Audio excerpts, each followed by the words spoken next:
Hello dear students, DOE practice paper for 9th class बेटा part A हम इसका solve कर चुके हैं। आज हम सेक्शन बी सॉल्व करेंगे, जिसमें हमारे को 5 क्वेश्चंस दिए गए होते हैं।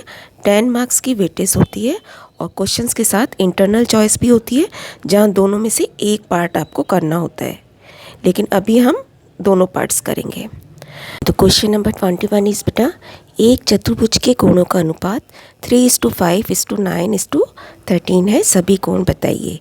तो क्या करते हैं, हम एक वेरिएबल के साथ पहला कोण मान लेंगे 3x, second 5x, third is 9x and the last is 13x। अब क्योंकि ये एक चतुर्भुज है, क्वाड्रिलेटरल है, तो इसका चारों एंगल्स का सम कितना होगा, 360 डिग्री है ना। वही प्रॉपर्टी यूज़ करके सबको प्लस करके हम 360 के इक्वल कर देंगे। 3 + 5 8 और 9 17 + 13 30x हमारा टोटल बन गया इधर का, है ना। अब नेक्स्ट लाइन में हम x को यहीं छोड़ेंगे, 30 से डिवाइड कर देंगे 360 को। Answer is x = 12। अब हमें सभी कोण बताने हैं, तो पहला 3:x था, तो यानी कि 3 × 12 36 डिग्री। इसी तरीके से 5 × 12 60 degree, 9 × 12 108 degree and the fourth one is 156 degree. आप इन चारों को ऐड करके भी अपना आंसर चेक कर सकते हैं। क्वेश्चन नंबर 22 बेटा, दिए गए चित्र में किरण OS जो रे आपको यहाँ दिख रही है, एक लाइन सेगमेंट PO के ऊपर खड़ी है ना, और इसके साइड से भी हमें 2 रे दिखाई दे रही हैं, OR एंड OT। हम इसे क्लियर थोड़ा सा दोबारा बना लेते हैं इस तरीके से। ये फिगर है आपके सामने। अब वो कहते हैं कि जो ये OR ये रे आपको दिखाई गई है, ये इस एंगल को बाइसेक्ट कर रही है, समद्वि भाजन कर रही है, और ये एंगल x है। तो अगर ये x है तो बेटा ये भी x है, क्योंकि दोनों एंगल्स उसने कहा है इक्वल है। बाइसेक्ट करने का मतलब इक्वल दिए गए हैं। और सेम वे OT जो एक लाइन रे इधर खींची है, ये भी इस एंगल को बाइसेक्ट कर रही है। तो इसको तो इसने x बोला है, हम इसको y बोल देते हैं। तो ये भी क्योंकि आधा हो रहा है, तो ये y है, तो ये भी y हो गया। अब ये चारों एंगल आपको दिख रहे हैं एक ही लाइन के एक तरफ बने कोण हैं, और ये कैसे कोण कहलाते हैं, रैखिक युग्म, जो कि 180 डिग्री के होते हैं, है ना। तो इसका मतलब x + x + y + y = 180 degree. अब ये कितने x हो गए, 2x + 2y = 180।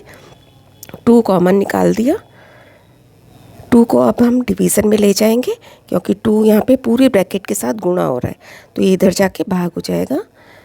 x + y = 90 degree. x + y जिसका हम वैसे नाम देखें तो क्या बनेगा, ROT, जो कि उसने हमसे पूछा था। तो that means angle ROT is 90 degree. यहाँ पे आप रीज़न भी ज़रूर देंगे। इसी के साथ चॉइस में हमें एक क्वेश्चन दिया गया है, इसकी भी फिगर एक बार दोबारा बना लेते हैं। देखिए बेटा, ये एंगल 35 डिग्री का है, और सेम वे जैसे पहले बताया गया था, उसने बोला ये एंगल आधा हो रहा है, बाइसेक्ट हो रहा है, समद्विभाजित कर रहा है ना। तो ये 35 का है, तो ये भी 35 का है। अब इसने हमसे एंगल्स मांगे हैं BOC। B से आप चलना शुरू करेंगे, O पे जाएंगे C पर। BOC मतलब ये सिर्फ ये वाला एंगल, और इसके अपोजिट AOD, इसने ये एंगल हमसे मांगा है। अब जब हमने क्वेश्चन को समझ लिया, अब आप देखेंगे कि ये सारा जो एक ही लाइन के CD लाइन के एक ही तरफ के कोण है, ये कितने डिग्री के हैं, 180 डिग्री के, है ना। जिसमें से कि ये दोनों मिला के 70 का हमें दिख रहा है।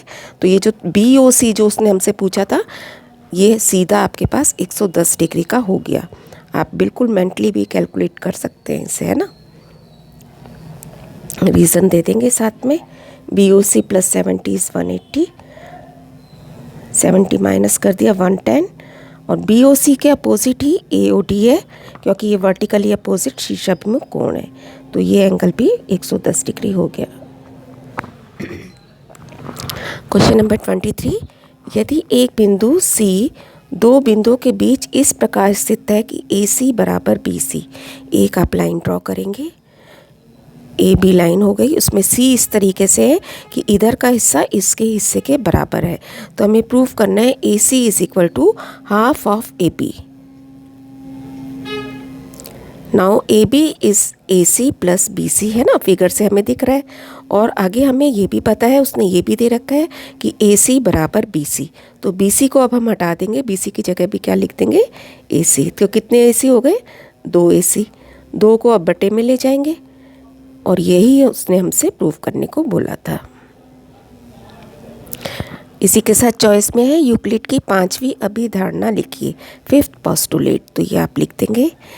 देखिए, इसको मैं समझा भी देती हूँ आपको कि अगर एक स्ट्रेट लाइन, जिसे कि हम तिर्यक छेदी रेखा कहते हैं, 2 सीधी रेखाओं को इस तरीके से काटे कि जहाँ 180 डिग्री से कम के कोण बन रहे हैं, जहाँ पे आप देखें अदरवाइज़ बिल्कुल सीधी लाइनें होती तो 180 डिग्री होता ना। अब ये अधिक कोण है, ये भी अधिक कोण है, तो यहाँ पर इन दोनों एंगल्स को अगर जोड़ा जाएगा तो 180 डिग्री से ज़्यादा बनेगा, यहाँ पर 180 डिग्री से कम बनेगा। तो ये रेखाएं जो हैं आगे जाके इसी साइड पे आपस में मिलेंगी जहाँ पर भी एंगल्स का सम 180 डिग्री से कम है। इसे हिंदी में भी आप देख सकते हैं। नेक्स्ट थ्योरम है हमारे पास, एक वृत्त की समान जीवाएं केंद्र पर बराबर कोण बनाती हैं। Equal chords of a circle subtends equal angles at the centre. तो हम सर्कल बना लेंगे, 2 आपने जीवाएं बना ली जो कि इक्वल हमें दी गई हैं। इनके नाम रख दिए A B and C D. Centre O है। अब हम सेंटर से इसके एंड पॉइंट्स को मिला देंगे। तो आपने क्या देख रहे हैं कि हमारे को 2 ट्रायंगल्स मिल गए, A O B and C O D. अब हम इन दोनों ट्रायंगल्स को सर्वांग समसिद्ध कर देंगे, जिससे कि हम बाद में ये भी प्रूव कर पाएँ कि ये जो एंगल है इस एंगल के इक्वल है।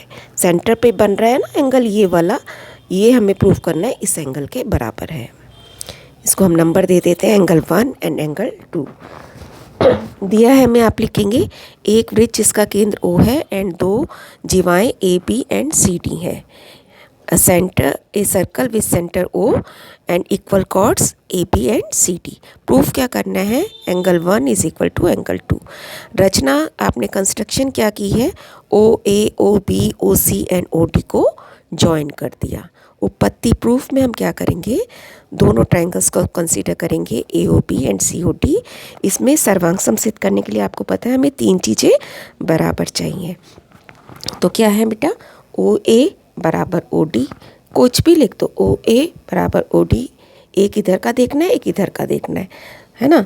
और ऐसे ही ओ बी बराबर ओ सी, ये भी वृत्त की त्रिज्या है। और एक चीज़ उसने ऑलरेडी हमें दे रखी है, ए बी बराबर सी डी, यानी कि तीनों भुजाएं इस त्रिभुज की, तीनों भुजाएं इस त्रिभुज के बराबर है। तीसरी चीज़ हमें दी है और 2 त्रिज्याएं हैं। अब 3 चीज़ें प्रूफ हो गई। अब हम लिखेंगे दोनों ट्रायंगल्स देयरफॉर सर्वांग सम है, ये सर्वांग सम का साइन लगा देंगे। And therefore angle 1 is equal to angle 2 C P C T से। लास्ट क्वेश्चन है इस सेक्शन का 25th। विशेष क्षेत्र के 10 परिवारों का मासिक व्यय मंथली एक्सपेंडिचर आपको दिया गया है और एक फ्रीक्वेंसी डिस्ट्रीब्यूशन टेबल आपको इतना इतना ग्रुप लेकर क्लास इंटरवल लेकर बनानी है। तो हम इस तरीके से टेबल बना लेंगे, उसमें ऊपर लिखेंगे क्लास इंटरवल, फिर टैली मार्क्स और फिर फ्रीक्वेंसी बारंबारता। अब एक एक डेटा आप चेक करते जाएंगे। देखिए, सबसे पहले हमने लिखा 145। 145 कौन से ग्रुप में आएगा, इस वाले में, इसके आगे लगा दिया आपने। 115 सबसे ऊपर आ गया, 129 सेकंड, फिर 135 वो भी सेकंड में गया, 139 भी इधर ही, 158 आपने इधर लगा दिया, 170 इसमें आ गया, 175 भी इसमें ही, 188 लास्ट में और 163 आपका सेकंड लास्ट में। अब हम सारा डेटा एक एक करके यहाँ मार्क्स लगा चुके हैं। अब हम इसका टोटल फ्रीक्वेंसी में लिख देंगे। उसके बाद आपका टोटल करके चेक करेंगे आप, टोटल उतना ही आना चाहिए जितनी फैमिलीज दे रखी थी, 10, है ना। अदरवाइज आपका कहीं मिस्टेक हुई है। दैट्स ऑल बेटा, keep on learning, stay blessed.